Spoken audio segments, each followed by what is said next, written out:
Hi guys, this is Manu Mishra. So welcome back with a session जिसमें आज हम लोग 31st मई के द हिंदू न्यूज़पेपर का एनालिसिस करेंगे। So today is Monday. So here we start the analysis of today's newspaper. So the first news it's basically about the corona virus. तो बताया गया कि अभी इंडिया में केसेस डिप होते जा रहे हैं, डिक्रीज होते जा रहे हैं। जहां एक समय पे 4 लाख केसेस निकल रहे थे, वहीं अब इंडिया में अराउंड 1.5 लाख से भी केसेस कम निकल रहा है। ओके। सो और बताया गया कि बहुत ही अच्छा केस निकलने के कम निकलने के जो रीजन है वो यही है कि बहुत सारे स्टेट्स में टेस्टिंग जो है वो कम कर दी गई है और कुछ स्टेट में वही टेस्टिंग चल रही है। सो केसेस डिक्रीज हो रहे हैं, उसका रीजन ये है कि लोगों को वैक्सीनेशन प्रोवाइड भी हो गई है। सो जिनको वैक्सीनेट हो गए हैं तो देयर आर उनके उनके उनके लेस चांसेस हैं कि वो कोविड 19 से इन्फेक्टेड हो। ओके। सो इसी के चलते इंडिया में केस डिक्रीज हो रहे हैं। वहीं हम तमिलनाडु की बात करें, तमिलनाडु ने अराउंड कल ही के कल के दिन अराउंड 29,000 इन्फेक्शन निकले। कर्नाटका में वहीं 20,000, केरला में अराउंड 20,000 के केस निकल रहे हैं। तो अभी सदर्न स्टेट्स में थोड़ी सी सिचुएशन खराब होती नजर आ रही है। वहीं हम बात करें नॉर्दर्न स्टेट्स की, दिल्ली की, यूपी की, महाराष्ट्र की, वहां केसेस अब डिक्रीज होते जा रहे हैं। Again important news, so it's about Mehul चौकसी। अभी मेहुल चौकसी के बारे में ये तो हमें पता लगा कि फिगरेटिव ऑफेंडर है ऑलरेडी। हमें पता लग गया था क्योंकि फिगरेटिव ऑफेंडर इंडिया में उनको बोला जाता है जो 100 करोड़ रुपीस का एक तरीके से करप्शन करते हैं या घोटाला कर देते हैं। सो वो इकोनॉमिक फिगरेटिव ऑफेंडर हो गए। और इंडिया में एक एक्ट भी आया था 2019 में इसी इसी इन्हीं ऑफेंडर्स के लिए कि जो 100 करोड़ बैंक का लोन ले लेते हैं, फिर वो पैसा नहीं वापस करते और वो किसी दूसरी कंट्री चले जाते हैं। सो उनके ऊपर देखा जाए, उनके ऊपर अराउंड 13.5 करोड़ का फ्रॉड का केस लगा हुआ है। ओके। सो अभी हुआ क्या था, मेहुल चौकसी जो कि एंटीगुआ में थे। एंटीगुआ मतलब there was an there are many islands in the West Indies. Specially अगर तुम देखोगे तो अगर ये नॉर्थ अमेरिका है तो मैक्सिको के नीचे बहुत छोटे छोटे आइलैंड्स हैं, क्यूबा के नीचे बहुत छोटे छोटे आइलैंड्स हैं जो ग्रुप में वेस्ट इंडीज बनाते हैं। उनमें से एक आइलैंड है एंटीगुआ। तो एंटीगुआ में उन्होंने सिटीजनशिप ले ली थी और वहां रिसाइड करने लगे थे। तो एक्स्ट्रेडिशन ट्रीटी एक तरीके से हो चुकी है, कंफर्म हो चुका है। वहां की सुप्रीम कोर्ट ने भी वहां के कोर्ट्स ने भी बोल दिया कि मेहुल चौकसी को वापस ले जा सकते हो और इंडिया वापस ले जा सकते हो और उनके ऊपर एक्शन ले सकते हो जो भी उन्होंने गलत काम किए इन इंडियन लॉज के हिसाब से उनको प्रोसिक्यूट किया जाएगा। तो इंडिया ने अभी एक जेट भेज दिया है, फ्लाइट भेज दी है जो कि मेहुल चौकसी को वापस लेके आएगी। लेट्स सी कि उनके ऊपर अब क्या एक्शन लिए जाएंगे, उनको क्या पनिशमेंट मिलेगी और रिकवरी कैसे करेगी गवर्नमेंट इतने सारे पैसों का। मूविंग फर्दर, सो आज दिल्ली हाई कोर्ट वर्डिक्ट सुनेगी about the Central Vista project. तो सेंट्रल विस्टा प्रोजेक्ट के ऊपर बहुत सारे पिटीशन फाइल हुई थी और सबसे बड़ा कंसर्न यही था कि अभी कोविड 19 की सिचुएशन है और कोविड 19 की सिचुएशन में पैसा इन्वेस्ट होना चाहिए वैक्सीनेशन प्रोग्राम पर, पैसा इन्वेस्ट होना चाहिए हेल्थ केयर पर, या फिर जो इकोनॉमी में डाउनफॉल आया उस फिजिकल डेफिसिट को कम करने के लिए, उस फिजिकल डेफिसिट को कम करने के लिए। बट गवर्नमेंट अभी पैसा इंफ्रास्ट्रक्चर में लगा रही है। इंपॉर्टेंस रखता है सेंट्रल विस्टा प्रोजेक्ट, लोगों का कंसर्न जो है, उनका कंसर्न ये है कि इंपॉर्टेंस रखता है बट अभी उससे बड़ी इंपॉर्टेंस हमें वैक्सीनेशन प्रोग्राम को देनी है, हेल्थ केयर सेक्टर को देना है और फिजिकल डेफिसिट कम करनी है। अगर इस पर हम पैसा लगाएंगे तो ज्यादा बेनिफिशियल होगा। तो आज जितनी भी पिटीशन फाइल हुई है उन पिटीशनों को कंबाइन करके दिल्ली हाईकोर्ट आज वर्डिक्ट सुनाएगा सेंट्रल विस्टा प्रोजेक्ट पर कि आगे क्या होना चाहिए सेंट्रल विस्टा प्रोजेक्ट पर। Moving further, so this of the city, तो हमें सिटी के बारे में नहीं पढ़ना है, we can skip this city news. So on the north east page, so yes, UP government ने कंफर्म कर दिया है कि फ्रॉम द 1 जून वो रिलैक्सेशन प्रोवाइड करेंगे। मतलब बहुत एक तरीके से कर्फ्यू, कोरोना कर्फ्यू लगा हुआ था कई स्टेट्स में, लाइक एमपी में कोरोना कर्फ्यू था, यूपी में लॉकडाउन लगा हुआ था। तो प्रॉपर तरीके से तो यूपी गवर्नमेंट ने अब अलाउ कर दिया है कि फ्रॉम द 1 जून हम लोग अब केसेस कम हो रहे हैं, केसेस ड्रॉप हो रहे हैं, तो इसी के चलते जो कर्ब्स लगे हुए, जो रिस्ट्रिक्शंस लगे हुए हैं, उन रिस्ट्रिक्शंस में हम लोग रिलैक्सेशन देंगे।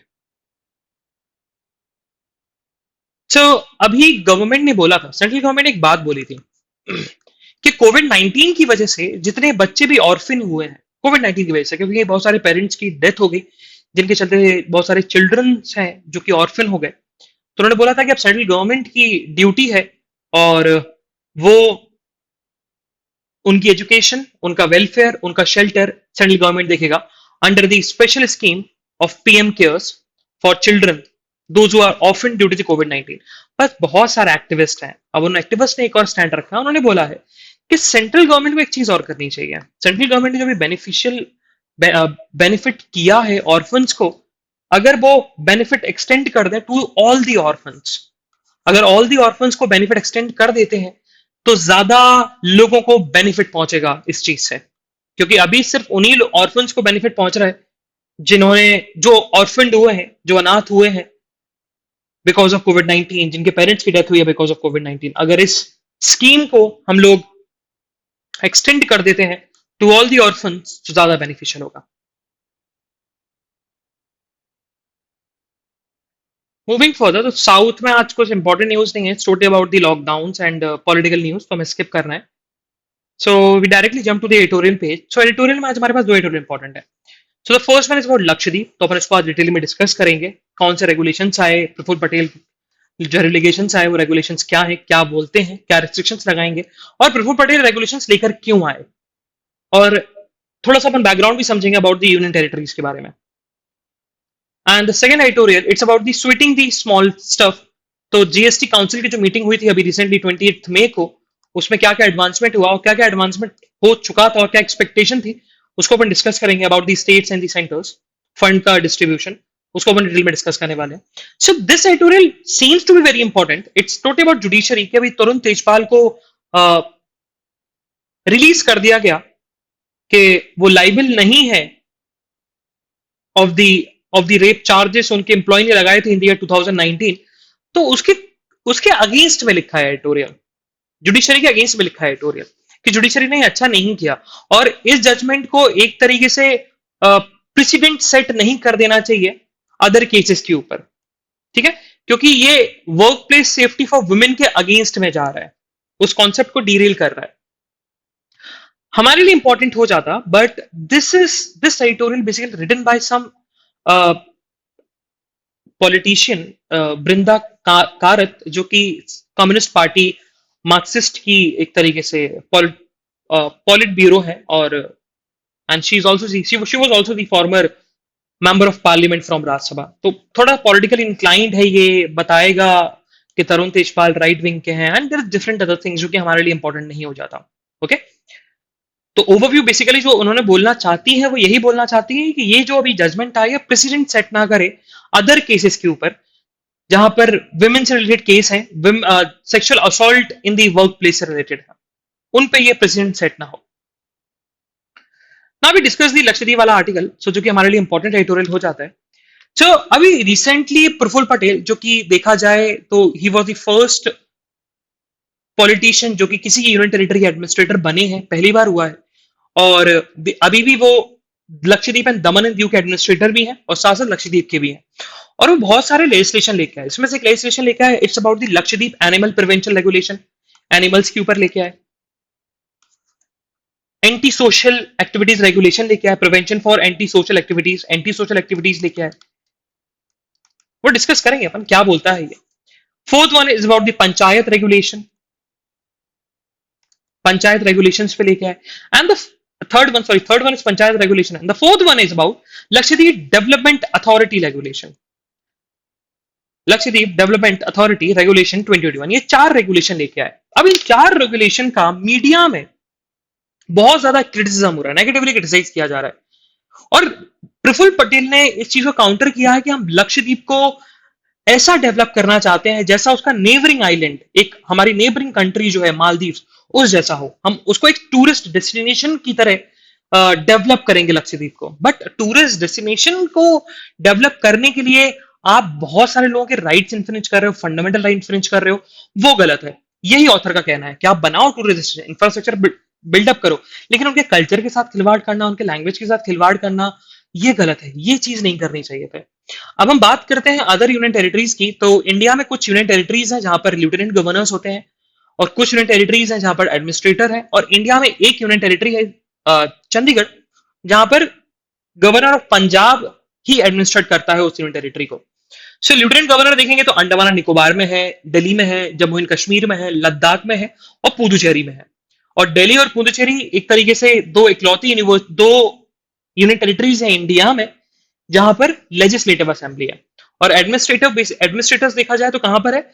चंडीगढ़, दमन and Diu and Dadar and Nagar Haveli and Lakshadweep, इन तीन यूनियन टेरिटरीज में। तो दमन and Diu and Dadar and Nagar Haveli recently last year ही 2020 में इसको अब सिंगल यूनियन टेरिटरी में कन्वर्ट कर दिया, और उसके भी एडमिनिस्ट्रेटर अभी प्रफुल्ल पटेल ही है। सो तीन यूनियन टेरिटरीज में एडमिनिस्ट्रेटर है, एक यूनियन टेरिटरी में गवर्नर रूल करता है, गवर्नर पंजाब एडमिनिस्ट्रेट करता है, एंड बाकी बचे अंडमान निकोबार, दिल्ली, जम्मू एंड कश्मीर, लद्दाख एंड पुदुचेरी में लेफ्टिनेंट गवर्नर्स है। ओके, सो जो कॉन्सेप्ट है यूनियन टेरिटरी का वो इवॉल्व हुआ था basically by the state reorganisation act 1956 से। ये कॉन्सेप्ट इवोल्यूशन हुआ था यूनियन टेरिटरीज का। अब क्यों किया गया, रीजन क्या है, यूनियन टेरिटरीज क्यों बनाई जाती है? उसके पीछे सबसे बड़ा इंपॉर्टेंट रीजन जो है वो है कि वो बहुत स्मॉल और इंडिपेंडेंट है, स्मॉल और इंडिपेंडेंट होती हैं, स्मॉल इंडिपेंडेंट टेरिटरीज होती हैं, इसी के चलते उनको यूनियन टेरिटरीज में कन्वर्ट किया जाता है। क्योंकि बहुत सारे कंडीशन है, चाहे उनकी इकोनॉमी डिफरेंट है, उनका कल्चर बहुत ज्यादा डिफरेंट है, वहां के लोगों का ज्योग्राफिकल लोकेशन बहुत ज्यादा डिफरेंट है। तो इन तीन मेन रीजन की वजह से एक टेरिटरी को यूनियन टेरिटरी में कन्वर्ट किया जाता है। Okay, now we move to the Lakshadweep basically. तो लक्षद्वीप की हम बात करें तो लक्षद्वीप में अराउंड 36 आइलैंड्स हैं टोटल, और 36 आइलैंड्स मिला के लक्षद्वीप एज यूनियन टेरिटरी बनती है।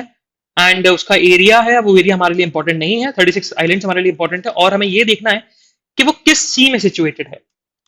So in the Arabian Sea, not in the Indian Ocean में ही आता है, बट अगर पॉइंट आउट करके पूछा जाए किस सी में है, किस वाटर बॉडी में है Lakshadweep, so it's in the Arabian sea. Okay, हम बात करें अभी लक्षद्वीप डेवलपमेंट अथॉरिटी रेगुलेशन 2021 की, तो ये बेसिकली पावर देता है एडमिनिस्ट्रेटर को। तो ये बेसिकली जो आया था ना, ये लास्ट वाला जो अपने पढ़ा था लक्षद्वीप डेवलपमेंट अथॉरिटी रेगुलेशन, ये जो रेगुलेशन आया, फोर्थ वाला रेगुलेशन आया, ये बेसिकली स्वीपिंग पावर देता है एडमिनिस्ट्रेटर को। एडमिनिस्ट्रेटर को बहुत ज्यादा एक्सीड पावर दे देता है। ये क्या पावर देता है कि वो कोई भी लैंड को कोई भी लैंड को वो टेक ओवर कर सकता है। पहली बात, किसी भी लैंड को वो टेक ओवर कर सकता है। एंड सेकेंड वन इज कि वो पीपल को फोर्सबली रिलोकेट कर सकता है। मतलब अगर वो चाहे तो, अगर बहुत सारे पीपल किसी आइलैंड पे रह रहे हैं तो उनको फोर्सफुली हटा के दूसरे आइलैंड पर रिलोकेट कर सकता है। ये दूसरी पावर मिलती है इस लक्षद्वीप डेवलपमेंट अथॉरिटी रेगुलेशन से। तीसरी पावर है कि अगर जो रेजिस्ट करेगा, जो नहीं छोड़ना चाहता या इस एडमिनिस्ट्रेटर की बात को नहीं मानेगा, तो उनके अगेंस्ट स्ट्रिक्ट एक्शन लिए जाएंगे, उनको हार्श पनिशमेंट दी जाएगी। सो ये तीन एक्सेसिव पावर मिल जाती है एडमिनिस्ट्रेटर को by this Lakshadweep development authority regulation से। ओके, और अभी जो एक और जो रेगुलेशन आया था अबाउट दी पंचायत रेगुलेशन।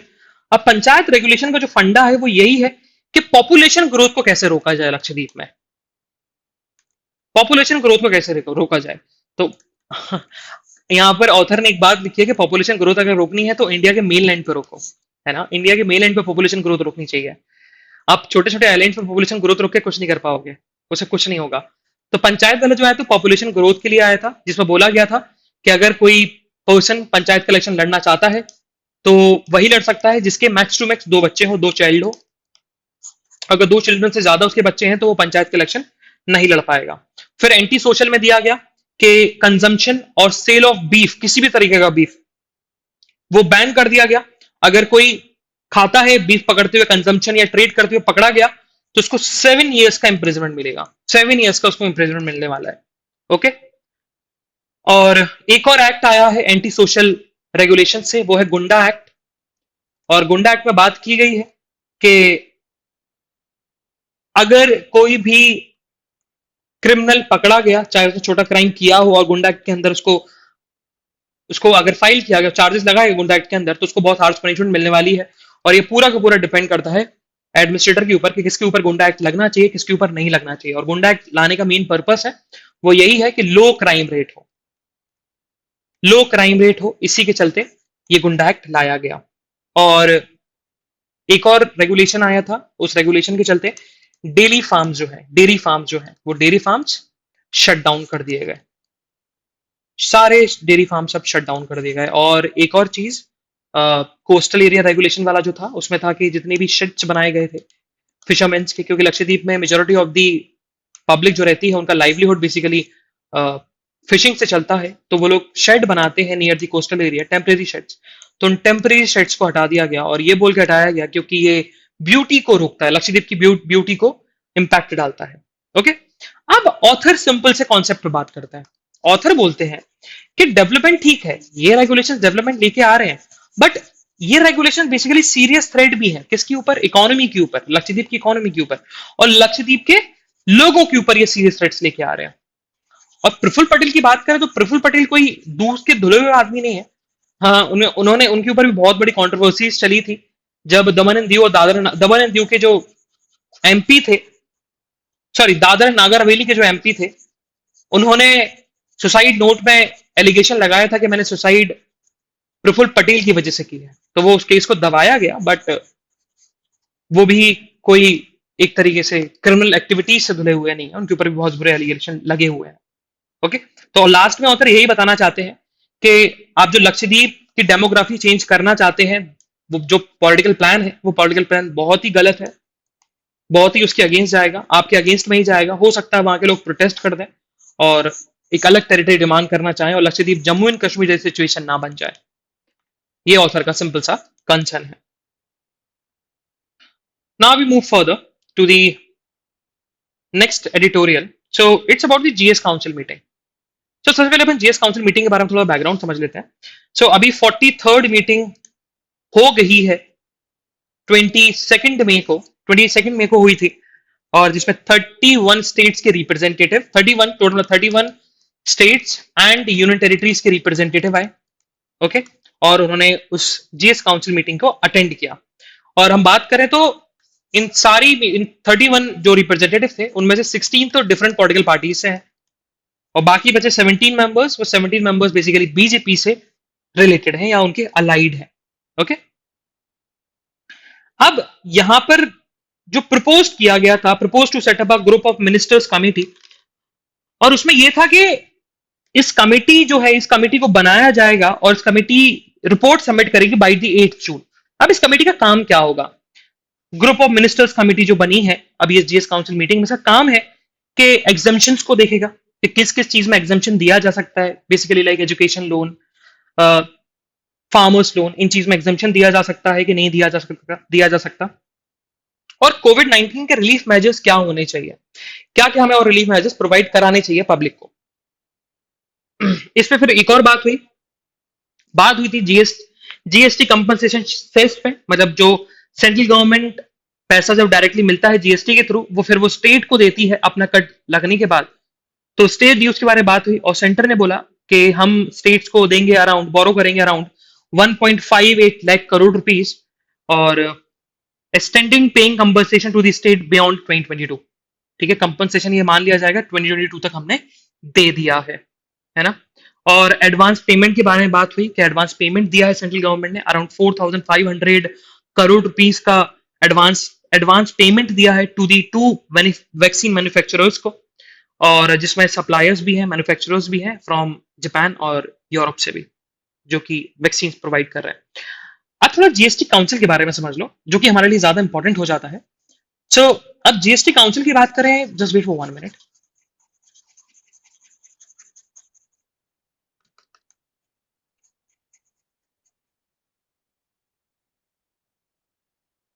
तो जब हम जीएसटी काउंसिल की बात करें तो जीएसटी काउंसिल बेसिकली, कभी भी कोई बोलेगा कौन सी बॉडी है, तो GST council is a constitutional body. GST council is a constitutional body, ये कॉन्स्टिट्यूशनल बॉडी है, और ये कॉन्स्टिट्यूशन में दिया हुआ है under the article 279 capital A, 279 capital A. और इस जीएसटी काउंसिल को हेड कौन करेगा? यूनियन फाइनेंस मिनिस्टर, मतलब अभी प्रेजेंट में निर्मला सीतारमन ने इसको अभी हेड किया था। ठीक है, हेड कौन करेगा? Finance minister, union finance minister. ठीक है, और ये फेडरल बॉडी होगी, this not a central body और a state body, this is a federal body, जो कि दोनों की बारे में बात होगी, मतलब स्टेट के बारे में बात होगी और सेंट्रल गवर्नमेंट के बारे में बात होगी, दोनों के बारे में बात की जाएगी, दोनों को रिप्रेजेंटेशन दिया जाएगा।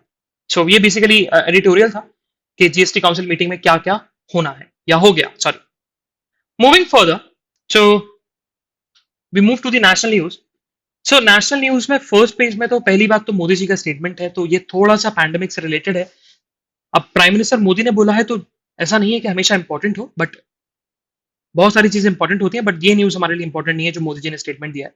इट्स अबाउट दी पैंडेमिक, और बेसिकली मोराल अप करने के लिए स्टेटमेंट दिया गया है कि सिटीजन्स का जो मोराल डाउन हो चुका है बिकॉज ऑफ कोविड-19, जो भी इकोनॉमिक डिस्ट्रेस झेलना पड़ा लोगों को, लाइफ डिस्ट्रेस झेलना पड़ा, तो उसका उसका मोरल अप करने के लिए मन की बात में उन्होंने ये सारे स्टेटमेंट्स दिए, ये सारी बातें करी। अभी जीएसटी जब काउंसिल की मीटिंग थी तो एक इंसिडेंट हुआ, एक पॉलिटिकल इंसिडेंट हुआ था। तमिलनाडु के फाइनेंस मिनिस्टर, तमिलनाडु के फाइनेंस मिनिस्टर ने बेसिकली गोवा के टूरिज्म मिनिस्टर पर, गोवा के टूरिज्म मिनिस्टर पर एक तरीके से स्ट्रिक्ट कमेंट बोला था, शट अप बोल दिया था कि आप चुप रहिए, आप ज्यादा बात मत करिए, ये बेसिकली बोला था। सो गोवा के जो पॉलिटिशियंस हैं, स्पेशली बीजेपी रूलिंग्स, उन्होंने तमिलनाडु के फाइनेंस मिनिस्टर को बोला है कि उनको अपोलोजाइज करना चाहिए, ये सारी हरकतें नहीं करनी चाहिए। इसका मतलब ये नहीं है कि बहुत बड़े बिगर स्टेट से आते हैं तो उनका ज्यादा से है। फेडरल बॉडी है जीएसटी काउंसिल, वहां पर सबका से है, चाहे कोई छोटा स्टेट हो, चाहे कोई बड़ा स्टेट हो, उससे कोई फर्क नहीं पड़ता। लेकिन गोवा के सॉरी जो तमिलनाडु के फाइनेंस मिनिस्टर हैं, उन्होंने मना कर दिया अपोलोजाइज करने से। उन्होंने बोला कि मैंने कुछ गलत काम नहीं किया, मैंने उनको सही बोला शटअप होने के लिए, क्योंकि वो बहुत ज्यादा बोल रहे थे। ऐसा उनका स्टेटमेंट है। कभी कभी से पढ़ लेनी चाहिए, इंटरेस्टिंग हो जाती है, पता लगता है कि पॉलिटिक्स में क्या चल रहा है। Again important news, so it's about supreme court. So supreme court आज से कोविड-19 की हियरिंग को रिज्यूम करेगा।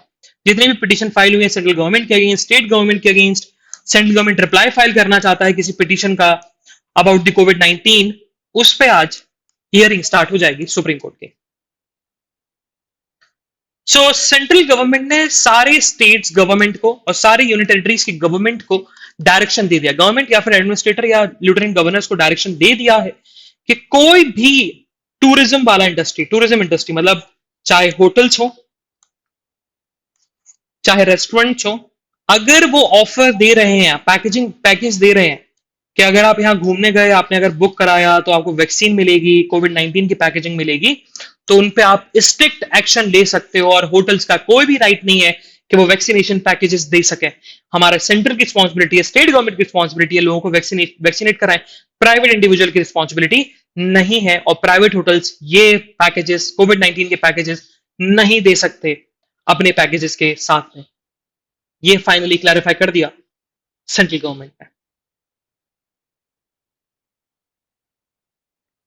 अगेन इंपॉर्टेंट न्यूज, सो ये सुप्रीम कोर्ट ने बोला है, तो पहले अपन एंटिसिपेटरी बेल समझ लेते हैं कि व्हाट इज एंटिसिपेटरी बेल। तो anticipatory bail is a type of bail जहां पर आप without going to the jail आपको बेल मिल जाती है। अगर हम नॉर्मल बेल की बात करें तो बेल पहले आपको प्रिजन में डाला जाता है, फिर आप फिर आप बेसिकली बेल की एप्लीकेशन फाइल करते हो, फिर कोर्ट आपको बेल देता है या नहीं देता है, वो कोर्ट के ऊपर डिपेंड करता है। बट एंटीसिपेटरी बेल ऐसी बेल है कि अगर आपके ऊपर चार्जेस लगे तो आप डायरेक्टली कोर्ट जाते हैं और आप बेल लेके आ जाते हैं, और इस केस में आपको जेल जाने की जरूरत नहीं होती। वही नॉर्मल बेल में आपको जेल जाना कंपल्शन है, वही एंटीसिपेटरी बेल में नहीं है। अब एंटीसिपेटरी बेल उन केसेस में मिलती है जहां पर जो एक्यूज्ड है वो ये प्रूफ कर दे कि मैंने ये क्राइम किया ही नहीं, और दिया इसी वजह से जाता है कि जो लोगों की इमेज है वो इमेज खराब ना हो पब्लिक के सामने उनके जेल जाने से। सो यहां पर सुप्रीम कोर्ट ने बोला है अबाउट द एंटीसिपेटरी बेल, उनका सिंपल सा फंडा है कि बहुत सारे एक्यूज्ड की एंटीसिपेटरी बेल क्या हो जाती है, डिनाई हो जाती है। तो इसका मतलब ये नहीं है कि उनको प्रेजेंट भेजा ही जाए। अगर किसी पर्सन की एंटीसिपेटरी बेल डिनाई होती है और उसके जेल जाने से उसके फैमिली पे बहुत बड़ा इंपैक्ट पड़ता है, इकोनॉमिक इंपैक्ट या फिर मोरल इंपैक्ट या फिजिकल इंपैक्ट, तो फिर उसको प्रोटेक्शन देना स्टेट की रिस्पॉन्सिबिलिटी है। ठीक है, ये सुप्रीम कोर्ट ने फाइनली क्लैरिफाई कर दिया। सो हम जब इसमें अब यहां पर grey area, white area, black area के बारे में बात किया गया, सो बोला गया कि ये जो बेल है वो इट्स अ ग्रे एरिया, कि कब रिलीज किया जाए एक्यूज को, कब रिलीज ना किया जाए। तो उस ग्रे एरिया को थोड़ा सा क्लैरिफाई किया है सुप्रीम कोर्ट ने कि एंटीसिपेटरी बिल अगर किसी की डिनाई होती है इसका मतलब ये नहीं है उसको जेल जाना कंपल्शन है। अगर स्टेट को लगता है कि उसके जाने से उसकी फैमिली पे इम्पैक्ट पड़ेगा फाइनेंशियली इकोनॉमिकली और कुछ अदर इम्पैक्ट्स पड़ेंगे तो उसको रिलीज कर दिया जाए। इंडियन मेट्रोलॉजिकल डिपार्टमेंट की रिपोर्ट आई और रिपोर्ट में बताया कि अगर हम बात करें मानसून की तो मानसून अगर इंडिया में सबसे पहले एंटर करता है तो इन दी स्टेट ऑफ केरला में एंटर करता है। इंडियन ओशन से जब विंड आती है, क्योंकि जब इंडिया में लो प्रेशर जनरेट होता है वहां हाई प्रेशर, तो हाई प्रेशर से जब लो प्रेशर की तरफ विंड मूव करती है तो मानसून आता है। तो आईएमडी ने बोला है, इंडियन मेट्रोलॉजिकल डिपार्टमेंट ने बोला है कि मानसून इस बार केरला में थोड़ा सा डिले होगा। लास्ट टाइम की तरह इस बार थोड़ा सा डिले होगा और 3 जून तक शायद मानसून आ सकता है। मूविंग फर्दर, सो ये हमें नहीं पढ़ना है। So on the world news, तो हमारे लिए इंपॉर्टेंट न्यूज अबाउट चाइना। तो चाइना ने अपना स्पेस स्टेशन बनाने का जो उनका प्लान है उसमें उन्होंने स्पीड पकड़ लिया है। बहुत सारे मिशंस भेजे जा रहे हैं जिसके चलते चाइना अपने लिए खुद का इंडिपेंडेंटली स्पेस स्टेशन बनाएगा। अगर हम बात करें तो अभी पूरे वर्ल्ड में किसी भी कंट्री के पास खुद का इंडिपेंडेंटली स्पेस स्टेशन नहीं है। तो China is on the verge कि वो पहला फर्स्ट स्पेस स्टेशन बनाएगा बाय द एंड ऑफ 2022 और इस साल वो दो मैंड मिशन भी भेजने वाले हैं। सो इट्स अबाउट श्रीलंका। तो श्रीलंका ने सिंगापुर को सू कर दिया है, वैसे उनको सू कर दिया है क्योंकि बहुत ज्यादा पोल्यूशन क्रिएट हो गया था बिकॉज ऑफ एक्सीडेंट की वजह से, जो सिंगापुर की वेसल थी उसकी वजह से। Okay, last news from the world news जो कि हमारे लिए इंपॉर्टेंट है, it's about the Boris Johnson. तो बोरिस जॉनसन ने फाइनली अपनी मैरिज कर ली है, उन्होंने शादी कर ली अपने फियांसे से। सो एक जगह लिख लेना उनके फियांसे का नाम क्या है, कभी कभी पूछ लिया जाता है ऐसे भी क्योंकि बहुत बड़े कंट्री के हेड ऑफ द गवर्नमेंट है। तो कैरी साइमंड्स के साथ उन्होंने शादी कर ली है ना private ceremony. So just write it down in some notebook. So आज इकोनॉमिक न्यूज आता नहीं है मंडे को, it's about the money wise जो कि हमारे लिए इंपॉर्टेंट नहीं है।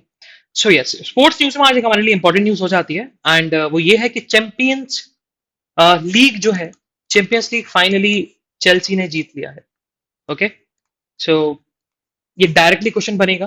अब आपको एक चीज देखनी है कि ये किस एडिशन का चैंपियंस लीग था और रनर अप कौन है, चेल्सी ने किस टीम को हराया। तो ऑलरेडी आपको यहाँ मिल जाएगा किस टीम को हराया। सो जस्ट राइट इट डाउन, एक जगह नोटबुक में लिख लो क्योंकि कभी कभी ऐसे डायरेक्टली क्वेश्चंस बन जाते हैं ओलिट में, स्पेशली इन दी ओलिट। सो तो this is the analysis of today's newspaper. तो हम लोग कल फिर मिलेंगे with some exciting news, some exciting current affairs with 1 June with new month. तब तक के लिए bye bye, have fun and enjoy your day and stay safe.